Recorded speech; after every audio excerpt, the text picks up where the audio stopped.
नमस्कार। एक बार फिर मैं आचार्य रविशंकर जय गुरु ज्योतिष केंद्र में अपने सभी माताओं, बहनों और गुरुजनों और हमारे मित्रों, आप लोग सभी का हार्दिक अभिनंदन करता हूं। चलिए, इसी के साथ आज का दिन शुक्रवार, माता वैभव लक्ष्मी, इसी के साथ दैत्य गुरु शुक्राचार्य, समस्त भौतिक चीज को प्रदान करने वाले ग्रह शुक्रदेव को सादर प्रणाम करते हुए आज की श्रृंखला को आगे बढ़ाते हैं। तो जैसा कि मेरी चर्चा चल रही थी, बहुत सारे ग्रह जो है कि वक्र कंडीशन में चले जा रहे हैं इस मई महीने में। जहां पर कि शनिदेव वक्र हुए, बृहस्पति महाराज वक्र होने जा रहे हैं, और इसी के साथ इस महीने में सूर्यदेव भी राशि परिवर्तन कर रहे हैं, और इसी के साथ शुक्रदेव भी जो है वो भी वक्र स्थिति में चले जाने वाले। क्या होगा सब ग्रह अगर वक्र हो जाए? तो एक चीज आप स्पष्ट जानते हैं कि पाप ग्रह और नीच ग्रह अगर वक्री हुए तो अच्छा फल देंगे, बाकी ग्रह अगर वक्र हो जाते हैं तो उनकी स्थिति अच्छी नहीं मान सकते। तो आज चर्चा हम करते हैं बृहस्पति देव की, जो कि वक्री हुए हैं, क्या फलाफल दे करके जाते हैं। सर्वप्रथम बृहस्पति देव वक्री हुए हैं नीच के राशि में, तो ये सर्वाधिक शुभ है, अत्याधिक शुभ है, क्योंकि जब भी कोई ग्रह नीच का होके वक्री हो जाता है तो उसमें दोगुना पावर बढ़ जाती है।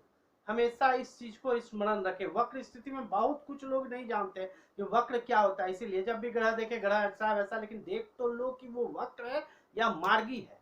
राहु और केतु हमेशा वक्री होते हैं, आप हमेशा देखें राहु और सूर्य और चंद्र कभी वक्री नहीं होते, सूर्य और चंद्र मार्गी होते हैं। बाकी सारे ग्रह जो होते हैं वो वक्री होते हैं, मतलब उल्टे होते हैं। अरे उल्टा घूमते नहीं है भाई, उल्टा नहीं घूमते। किसी भी ब्रह्मांड में किसी को ताकत नहीं है कि ग्रह को उल्टा घुमा दे, भले वो देखने में लगते हैं।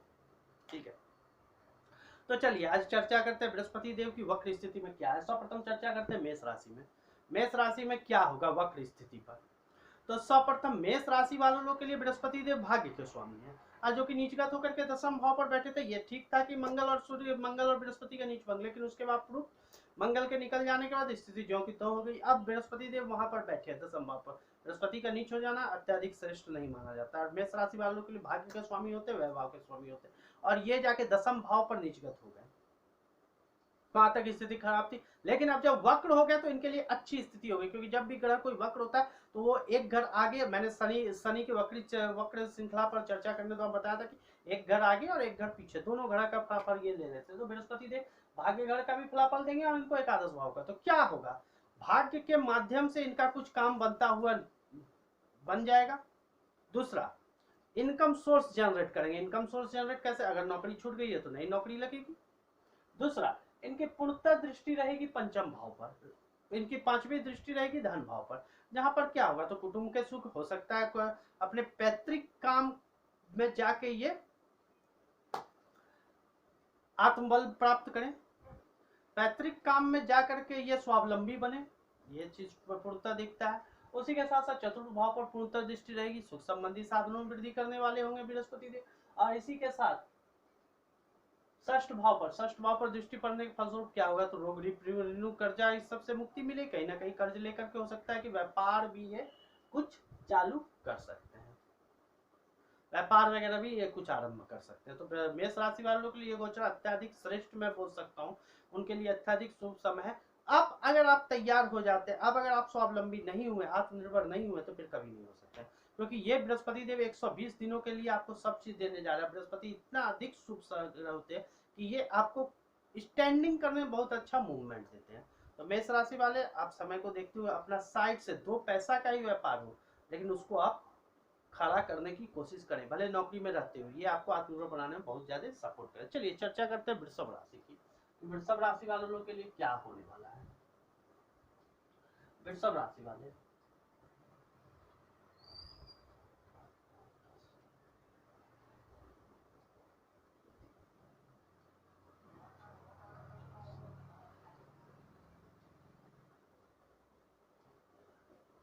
वृषभ राशि वालों लोग के लिए पहले मैं गुरु की स्थिति को देख लेता हूँ कि इनके लिए क्या होता है। तो सर्वप्रथम इनके लिए गुरु जो होते हैं मार्केश होते हैं, वो अष्टमेश और एकादशेश होते हैं, तो शुभ नहीं बोला जा सकता है। ये वक्र पोजीशन में जा रहे हैं, तो वृषभ राशि वालों के लिए परेशानियां जरूर बढ़ेंगी। वृषभ राशि वालों के लिए क्या परेशानियां बढ़ेगी, तो वक्र हो जाने का इनके पावर में दूर है, तो यहाँ ये अष्टम भाव का भी फल प्रदान करेगा और इसके साथ साथ दशम भाव का, यानी कि मैं मिश्रित बोल सकता हूँ। मानसिक तनाव रहेगा, ऑब्स्टेकल्स लगेंगे, स्कैंडल खड़ा होगा, समस्या बनेगी, चोट चपेट बड़े लग जाए, गैस की समस्या, लेकिन उसके साथ साथ कर्म क्षेत्र पर भी इनके फायदा मिलेगा, बॉस अधिकारी वगैरह इन्हें सम्मानित करेंगे, बॉस के माध्यम से कुछ काम बनेगा, नौकरी छोड़ नौकरी लगेगी, ये पूर्णतः संभावना, यानी इनके लिए मिश्रित फल प्रदान करेंगे। इसी के साथ बृहस्पति की लग्न पर दृष्टि पड़ने के फलस्वरूप क्या होगी, तो लग्न पर दृष्टि पड़ने के फलस्वरूप कहीं ना कहीं किसी ना किसी तौर पर शरीर से कुछ समस्या जरूर बनेगी, लेकिन एक तरफ ये समस्या बनने के साथ साथ एक तरफ राहत भी देंगे, मान प्रतिष्ठा देंगे, तो कहीं ना कहीं शारीरिक स्वास्थ्य में भी कुछ कमी देने की कोशिश करेंगे, क्योंकि बृहस्पति का लग्न पर ताकना देखना ये सबसे अच्छा शुभ स्थिति होता है। इसी के साथ पराक्रम भाव पर छोटे भाई बहनों का सुख प्रदान करेंगे, मित्रों के माध्यम से कुछ काम बन सकता है, कुछ रोजी रोजगार में बढ़ोतरी हो सकती है। अब पंचम भाव पर दृष्टि डाल के पंचम विद्या बुद्धि ज्ञान से विराजेंगे, और इसी के साथ साथ हो सकता है कुछ प्लानिंग कर सकते हैं अपने संतान के साथ बैठ करके, कुछ बिजनेस व्यापार के विषय में आप डिसाइड कर सकते हैं। तो मिला जुला के वृषभ राशि वालों के लिए ये गोचर अत्यधिक में शुभ तो नहीं, लेकिन मिश्रित जरूर बोल सकता हूँ। चलिए चर्चा करते हैं मिथुन राशि वालों के लिए कि मिथुन राशि वालों के लिए ये गोचर कैसा फलाफल लेकर के आता है। मिथुन राशि वाले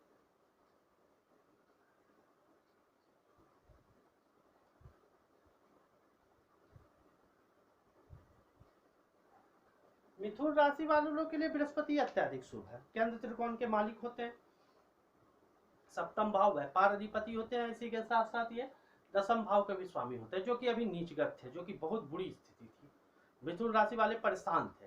तो मिथुन राशि वाले लोगों के लिए मैं खुशखबरी देना चाहता हूँ, आज से आपकी परेशानी दूर हो गई है 120 दिनों के लिए। क्यों? क्योंकि बृहस्पति जी जब नीच के हो गए थे, आपके शुभ भाव के स्वामी होकर के नीच में जाकर खराब स्थिति कर दिए थे, आपका व्यापार चौपट हो चुका था, करियर चौपट हो चुका था, ये दोनों चीज से रिलेटेड समस्या आ रही थी, करियर में प्रॉब्लम्स हो रहा था, आगे नहीं बढ़ पा रहे थे, व्यापार में कुछ सोच, ऊपर से ये लॉकडाउन। अब आपके लिए शुभ समय क्या है, सप्तम भाव, और इसी के साथ साथ बृहस्पति भाग्य भाव को, सप्तम भाव आपका व्यापार पुनः चल निकलेगा, आपका व्यापार में स्टेब्लिश हो जाएंगे, आप हो सकता है भाग्य का पूर्णतः सपोर्ट मिल जाए, मिथुन राशि वालों को बहुत अच्छा समय है।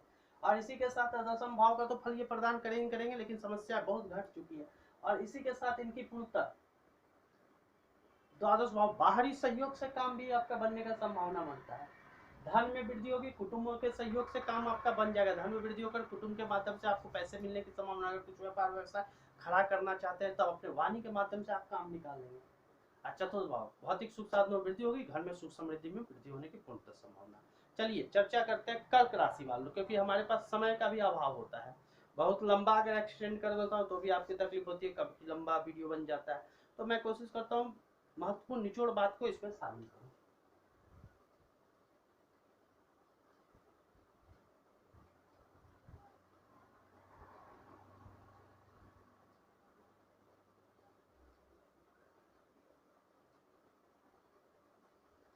बृहस्पति देव